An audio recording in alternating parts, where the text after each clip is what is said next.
Welcome back to the Deep Dig A Sports Pod. I'm your host, D. Today we are discussing college football week 3. Be sure to hit that like button. Be sure to subscribe. Drop some comments below. Let me know your thoughts. Texas had another game where they just looked extremely good. Quinn Ewers has an ab injury. They said it's not as serious as they expected it to be when they first went over it. So he is going to be week to week moving forward. Arch Manning, a Manning that can finally run. Wow.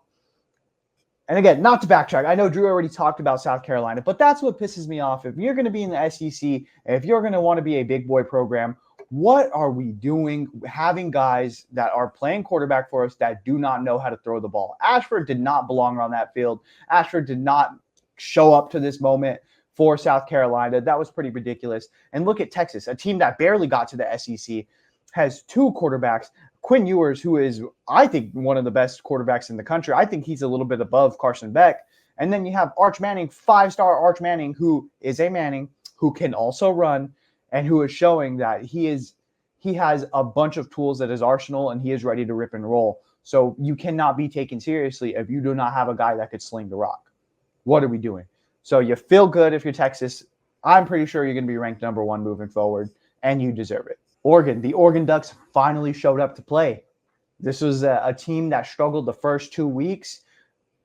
We called last week for Dan Lanning to do something because it was just not working. You were struggling against teams that you had no business struggling against if you wanted to be taken as a serious contender for a championship, which by all means, that's what was the conversation over this offseason. And you just didn't look good the first 2 weeks. You turn it around. You go in there. You beat a rival. You stomp them out in their home. So you look great. I'm glad that it happened. I'm glad we're going to see this confident Oregon Ducks team moving into conference play. I'm excited to see it. I think we all wanted to see this team just solidify what they actually were. Because if they go out and they struggle against the Oregon State Beavers, it's another huge red flag. But they take all that conversation away. Hey, we are here. We're a team to be reckoned with. I know we struggled, but moving forward, this is the Oregon Ducks that you can expect. Dylan Gabriel looked good. He showed off his speed in that option play that went for a long touchdown. He has very good accuracy. So this is a guy that if he starts to get comfortable with his weapons, I know he just transferred in, but if he starts to get comfortable and build some chemistry with these guys, he can make himself a very prime Heisman candidate. Let's just see. Another rivalry game. Utah takes on Utah State. Utah without Cam Rising today. It was Isaac Wilson stepping in. He looked much more calm and composed as to when he had to step in last week. And even the coach himself said, hey, last week it was with Cam, we're going to run up the score. With Isaac, let's run the ball. Let's get out of here, win, and we'll figure it out from there what we can game plan for Isaac moving forward, if that is going to be the case. And look at, with a full week of game planning and knowing that Isaac Wilson was going to be your guy moving forward, they were able to do it. You get a solid win. You continue to move forward. You still keep yourself in the top 15 within striking distance, and hopefully Cam gets better. I believe they're saying it's also week to week. I know there are some fake stories out there saying that he got a virus or something or an infection. That is not the case. They're saying he is going to be week to week moving forward. That's awesome news if you're Utah, because your playoff hopes ride on this guy. The Apple Cup took place, which was extremely weird, happening this early in the season. Personally, I'm liking it. Let me know in the comments if you are liking these rivalry games happening on the front half of the season rather than the back half of the season.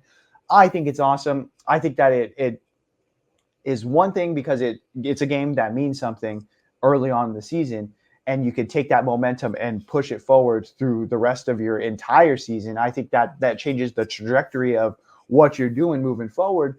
And if you're Washington State and you beat Washington last second, you can propel yourself in the Pac-2 to being hopefully a ranked team by the end of the season and looking for a playoff push. This is a good Washington State team. I think that they are going to continue. I don't think they have a lot of losses on their record. If we're going to look at their schedule moving forward, I don't see a lot of losses on it. So we'll see what they can do. If they can sneak out some games that are going to be realistically you shouldn't win, hey, then we'll discuss it moving forward. But that is a win that you could take and push yourself forward if you're Washington State. If you're Washington, that sucks to suck. Sucks to suck. You lose the Apple Cup. You lose to a team in a division that you just left and you felt like you're already better than because you just competed in the national championship.